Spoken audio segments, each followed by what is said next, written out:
Hey everyone, this is your favorite radio host, your only radio host, and favorite girl, of course, Corinne Lafont, from Between the Lines, broadcasting to you from Trinidad and Tobago. And you know how I always begin my show, so expect it. I am always so grateful. I'm thankful for life, for being here, for having all my faculties intact, for being just, it's just an honor to be able to see the beauty of the world and see the beauty of people and to still be able to carry out my purpose. I still feel I'm on my journey, going on learning about what my purpose is. But isn't that exciting that you're still trying to figure it out, or you have, or you think you have, and then you realize that there's still so much more to learn. It's exciting. I have with me Susan Johnson, and let me tell you a bit about her. But before I do that, I think I'm hearing myself echoing, Susan. Why is that? I have no idea. Do you have the speakers on or something? Am I on speaker? Because my voice is coming back to me. Uh-oh. It's minute, but it's just coming back to me a bit. So I need to hit mute. Yeah, but see what's going on there. If I hit mute, won't it just mute it? Sorry, I've never done Zoom before. That's all right. Leave it alone. Leave it alone. We're going to just work with it. Let it go. Let it go. Okay. Or I could have my husband come down. Nah, we'll just go with it. It's probably okay. I apologize. No. We have no control over that. Let's not worry about it. I'm not hearing it right now. So let me go straight into your bio. So Susan Johnson is the author of Some Dreams Are Worth Keeping, a memoir of her bipolar journey. She graduated from Drake University with a BA in sociology, so we have that in common. She currently works with special education students as an instructional assistant for a school district in Las Vegas, Nevada. She is an inspirational speaker, guest blogger for Mental Health magazine, and co-leads a mental health support group at her church. Susan enjoys hiking, baking, and traveling. Clearly, I need to come over to her house in Las Vegas. She shares her home with her husband, Gary, who just passed behind her not too long ago. So we may see him pass by again, and Siberian cat, Angel Ann. Can you imagine? Angel Ann. Her website is sjohnsonauthor.com. And we're going to profile her website as we go along in the interview. So welcome, Susan, to Between the Lines. Good morning from Las Vegas. I'm so excited to be here this morning. Yes, it's great to have you. It's great to have you. I mean, we're talking about your journey. We're talking about dreams are still worth having, keeping. Let's look at the bipolar. I mean, I'm hearing a lot more and more these days about bipolar and different derivatives of bipolar, mental health disorders. It's amazing how, to me, you discover so many people are walking around, Susan, and they don't realize that they have a mental health issue because that is what they're accustomed to, that is what they know, that is what they've been brought up in, socialized, culture and society perpetuates it, and we think it's normal. So let's look at, as I said, normal. They see themselves as normal, but I don't really want to call somebody normal and abnormal, honestly. You may, being in the mental health profession, may be able to help me change those terms to something that's more acceptable, more palatable. So talk to me about bipolar, the different derivatives, what happened with you, how can we spot persons with a mental health issue, or even our children, family, friends, colleagues, so that we can offer help to them? Sure. Okay, so first of all, I don't like to think of anybody as normal. Normal, right. We're all unique. We all have something that we must live with, and I don't like that stereotype. I agree. What bipolar disorder is it's a mood disorder. It's a chemical imbalance in the brain, which causes erratic highs and erratic lows. Mm-hmm. The highs are known as manias, and they are amazing. I was on my first manic high when I was 19 years old. Mm-hmm. I found myself dancing in a disco. One problem, I cannot dance. Okay.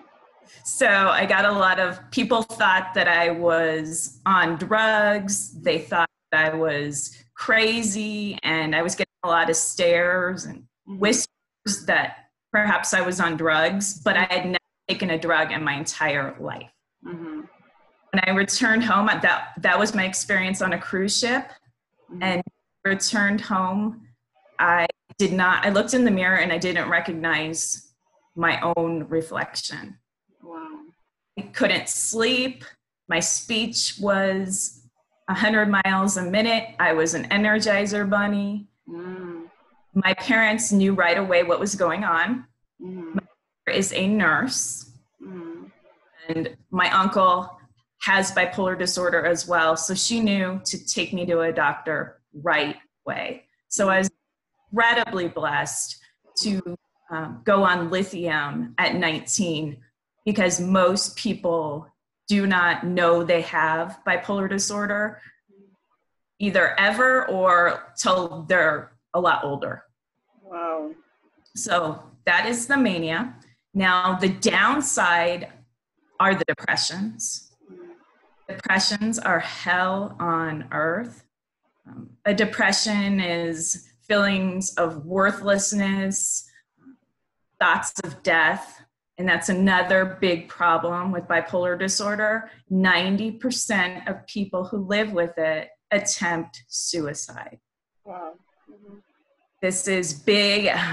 If you've heard in the news of Katie Spade here in the United States and the chef Anthony Bourdain, lost by suicide recently. Mm-hmm. These are horrible, horrible stories, and lives are being torn on a daily basis. What's causing that? What's causing that, Susan? What? It may not be one thing, obviously, we know. So what is the perpetrator of all these things? I think when you get into a depressive state, these thoughts come that I was mentioning, the worthlessness, the feeling of helplessness. And sometimes these thoughts occur that you want to die, that problems are too much. And even if you reach out for help, sometimes the thoughts just don't go away. Mm. But the whole bipolar, what causes that? Besides the thoughts of suicide, what really is the reason behind that chemical imbalance? I mean, it's something I guess you have no control. You're born with it, is it? Right. This is a genetic illness, and there are no tests right now that tell you whether you have it or whether you don't. But there are some people that are very hyperactive. Yeah. Does that mean that they're bipolar? Absolutely not. I work with children, and you can imagine they're all hyperactive. Yes. Yeah. As adults we say if we only had half that energy, the amount of things we would do. Yeah, right. The things that we could get done. No, it takes proper diagnosis from a good psychiatrist to determine whether you have bipolar disorder or not. And the psychiatrist I work with, he doesn't like to diagnose children because they're still developing. Yes. So at what age is appropriate to start doing the test? Well, in my school, they start younger, but the true onset is about 18, 19 and above. Okay. So your parents, because, well, your mother was a nurse, etc., and people who had it in the family, I mean, you were fortunate that they recognized the signs. But for those of us who may not recognize the signs, what are some of the signs that we can look out for within ourselves and within our kids or relatives or colleagues in order for us to start saying, you probably mightn't say you have bipolar, but you start saying, Yeah. Things that I had mentioned, high energy, not sleeping for a long amount of time, irritability, moods are, and like I said, it's hard. Like when you're a teenager, your moods are all over the place. I mean, how are you supposed to, diagnose that? The diagnosis doesn't happen until you're older. Yeah, that's crazy though. Yeah, those are a few of the manias. The depressions are sleeping a lot, losing, not wanting to hang out with your friends anymore. Mhm. Passion for life, not Yeah. being able to, enjoy activities. So is it only medication that you can live on? Isn't there some natural way of adopting that you're shaking your head in the other direction? Medicine is the only way that I have success with this illness. And I take 4 of them daily and I surrender to them. And I know that I can't have a successful life without them. Really? Oh my God. There must be something natural. Pick up some bush outside. They do. They have something, but it doesn't work. Really? Yeah. But I do very, very well on my medicine, and I don't have side effects. Mm-hmm. I have quite a wonderful life. That's wonderful. And you have kids, do you? No, we chose not to have children because of the bipolar disorder. Mm-hmm. I didn't want to go off my medicine. Mm-hmm. And I did not want to pass the gene on to my child. Yes, that's commendable. Yeah, it's a private decision, not for some people with bipolar disorder do have children. You can. Mm-hmm. Thing that we went for our Siberian cat. Angel Ann Johnson. That's right. Wow, what a big sacrifice to make, because you may not have children that are bipolar, as well as there may be quote unquote unique, let's call them normal, unique people who may end up having bipolar kids. So there's no guarantee either way. That's right. Good point. Mm-hmm. Wow. So we're talking about your dreams are still worth having, keeping, sharing. I don't like sharing. Let me cut that out. Keeping.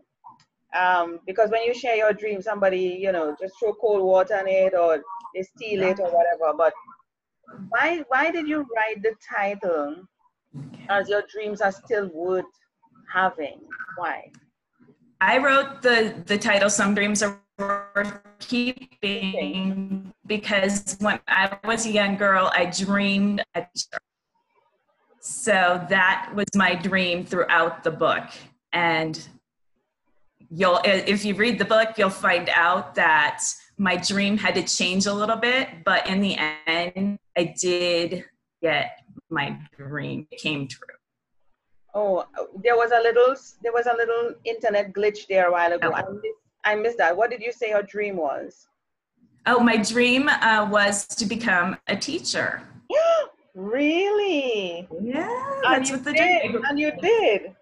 And I did. Yes. It changed a little bit. God kind of had a little different plan with the way it was going to look. Doesn't he always? Oh my goodness. He's full of disguise and surprise, I've learned. Yes. I want you to share that. Tell me a bit about that. So what was your plan versus his plan? My plan was to have my own classroom full of children. Mm-hmm. Plan was to also be a mother. Mm.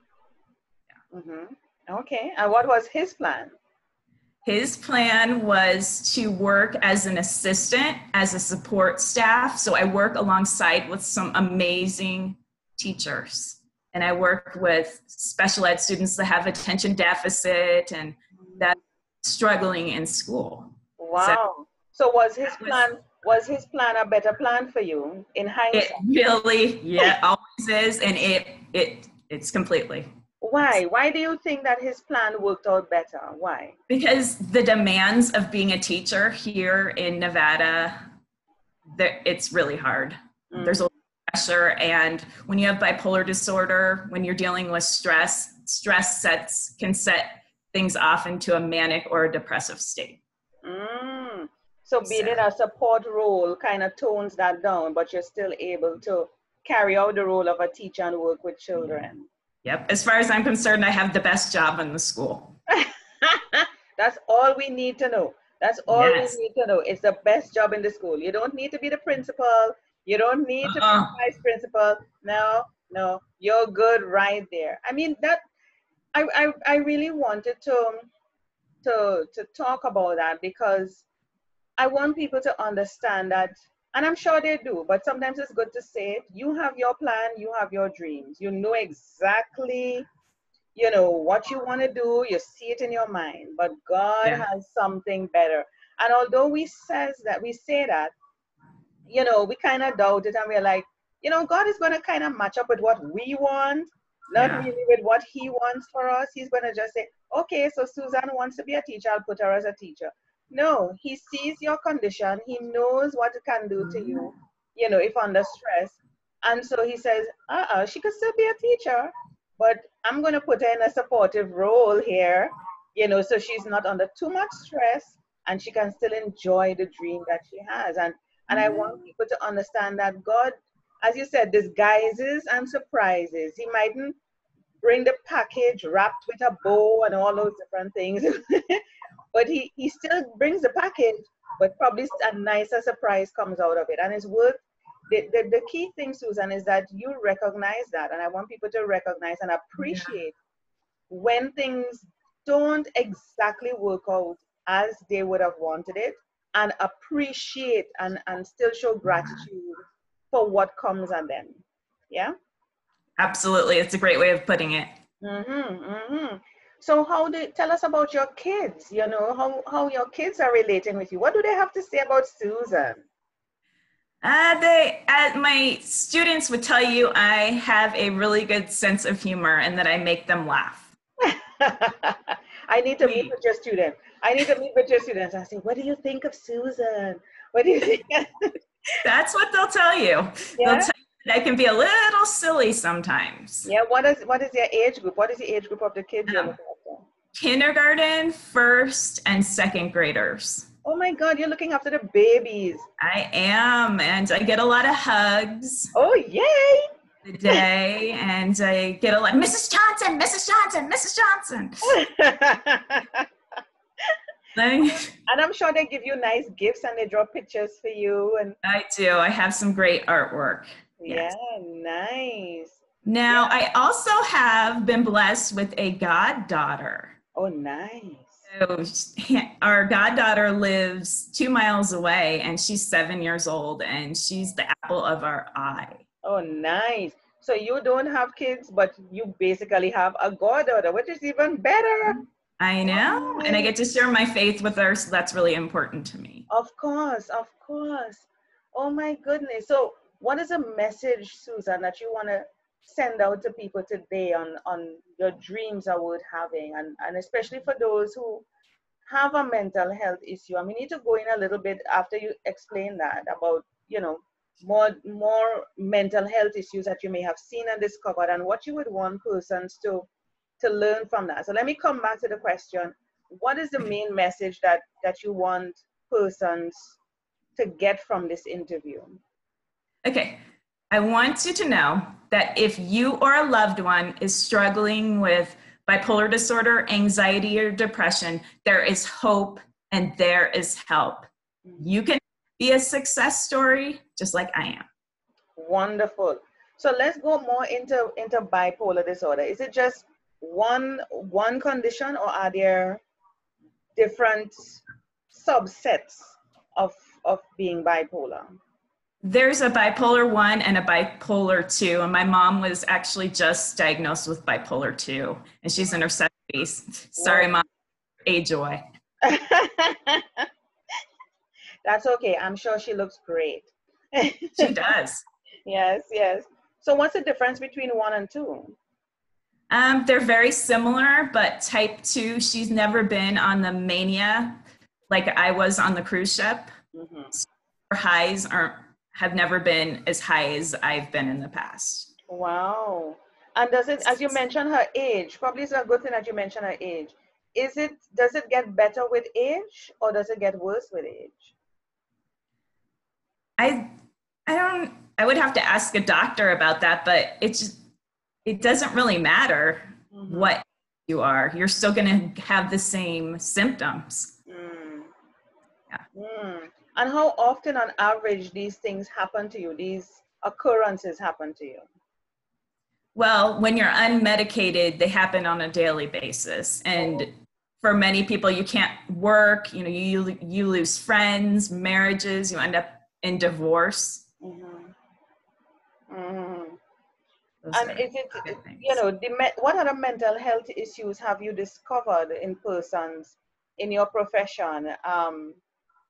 You know, that we want persons to know that there is help out there. Besides bipolar, what other mental health issues have you discovered? Uh, there's a lot. There's schizophrenia. There's PTSD. Mm-hmm. Those, Those are the there's main ones. there. I don't know. I'm not as educated in those. Mm-hmm. Really talk to a doctor. Mm-hmm. And that's the bottom line. If you think that you are suffering from something that I mentioned the past few months, go see a doctor. Yeah, yeah.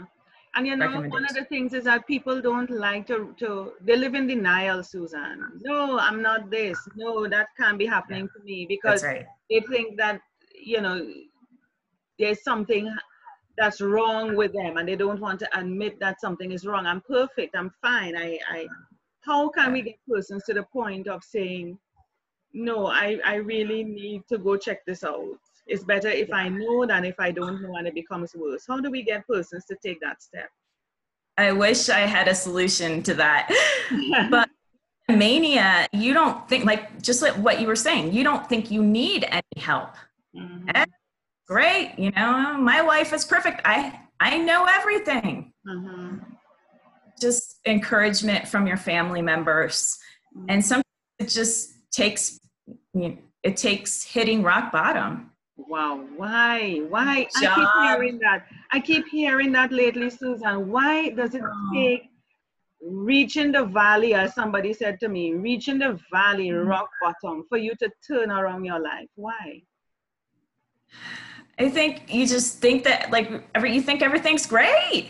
And then you realize just how much you're suffering. Mm. You feel like you've lost it all. And once you lost it all, you know you need to rebuild. You know you need help at that point. Yeah, yeah.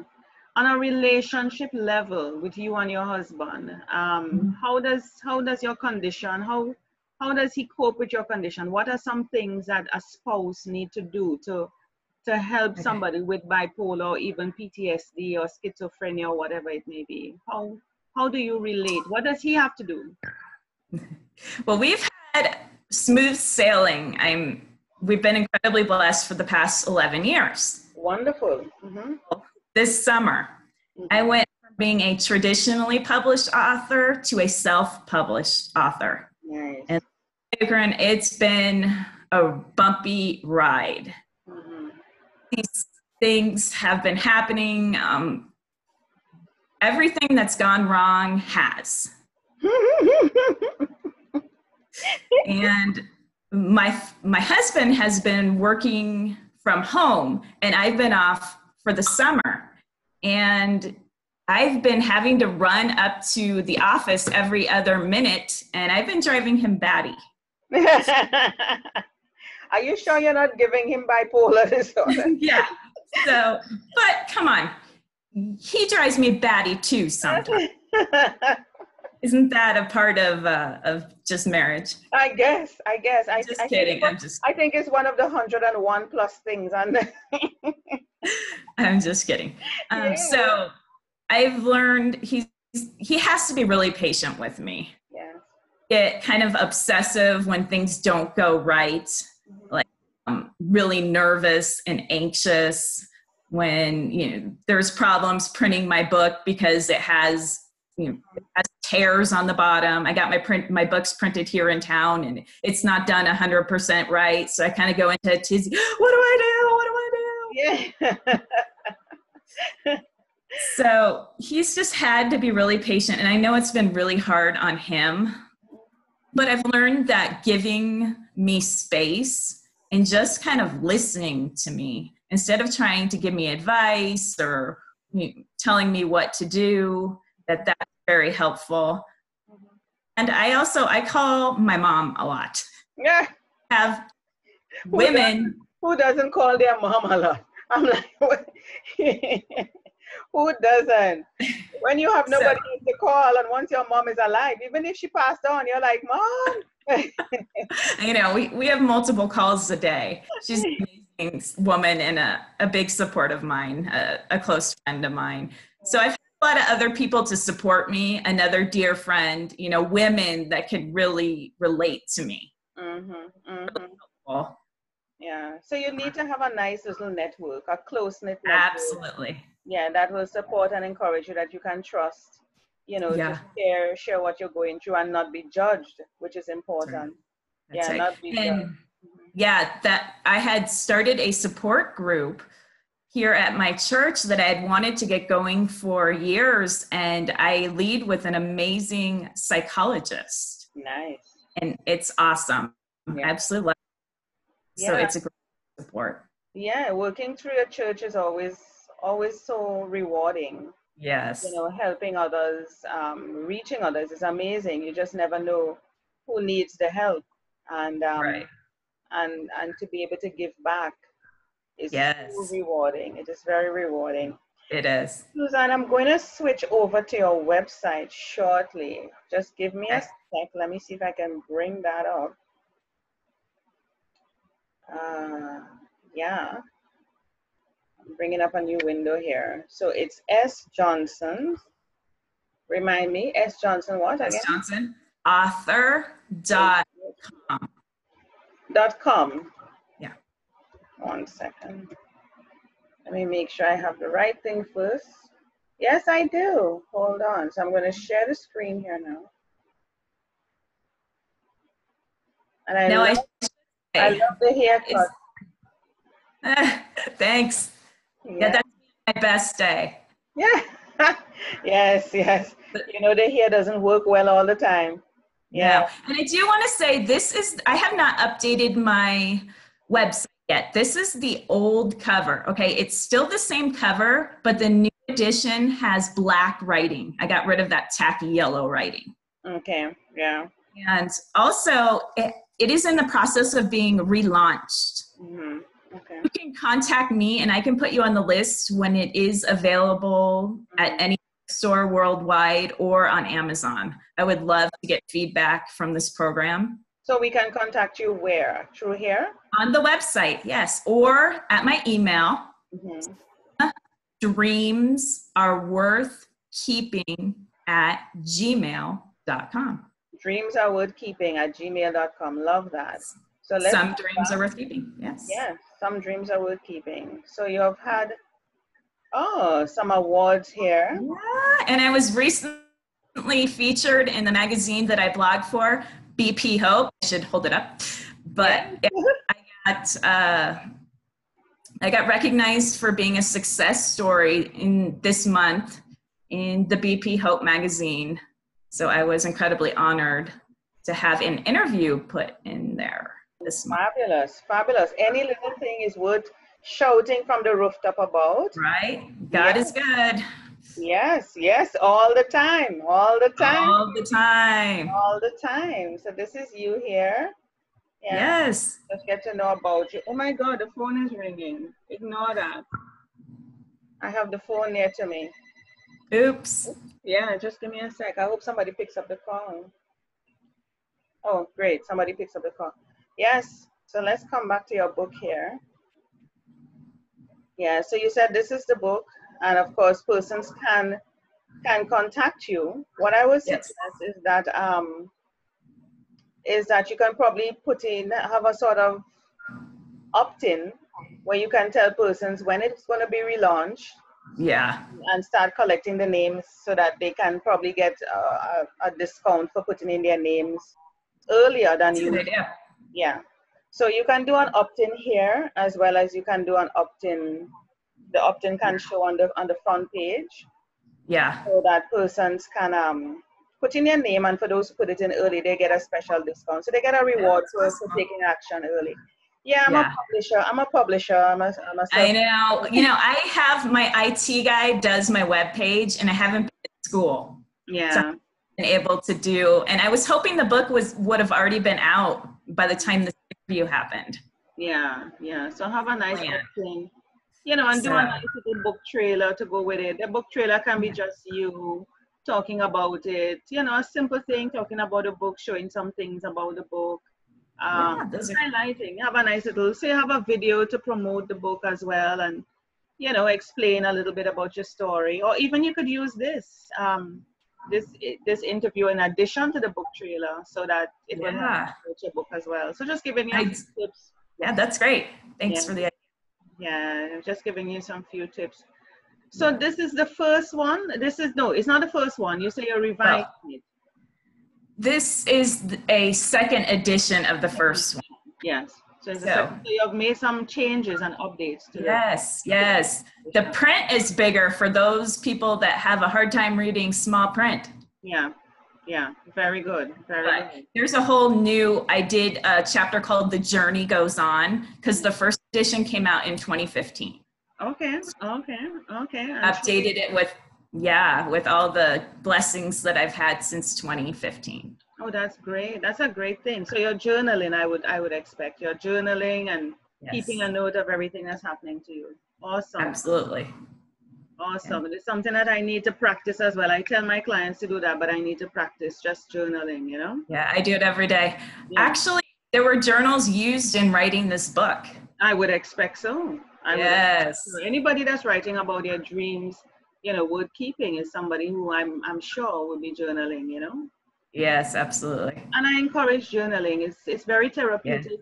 Yeah. You tend to forget, and it's good to look back and see what your progress. A lot of people don't realize that they have grown, and they feel growing and progress and success is financial or something major.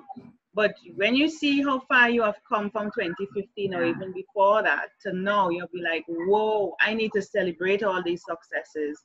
It gives you really a different perspective on life. Yeah. Absolutely. I write every day in my journal, and I can just see answered prayer. Oh, yes. So it's pretty amazing. Oh, yes. How is the weather there in Las Vegas?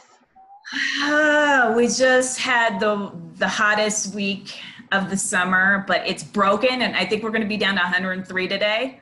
So that's to pull out jeans and sweaters. That's how cool it was for us. Wow. How's the weather where you? It's a desert. Las Vegas, Nevada is a desert, so it is normally hot. But not all the time. During the winter, it still gets cold. Sometimes we get a little bit of snow, couple. Wow, I would never think that over there would snow. Yeah. Yes, and mainly up in the mountains. We have a mountain, Mount Charleston, about 45 minutes away, and that's where the main amount of snow is. Okay. And then sometimes the pipes freeze at night. Oh my God. Cold. Yeah. Wow. Not all winter, but every now and then. Every now and then. Okay.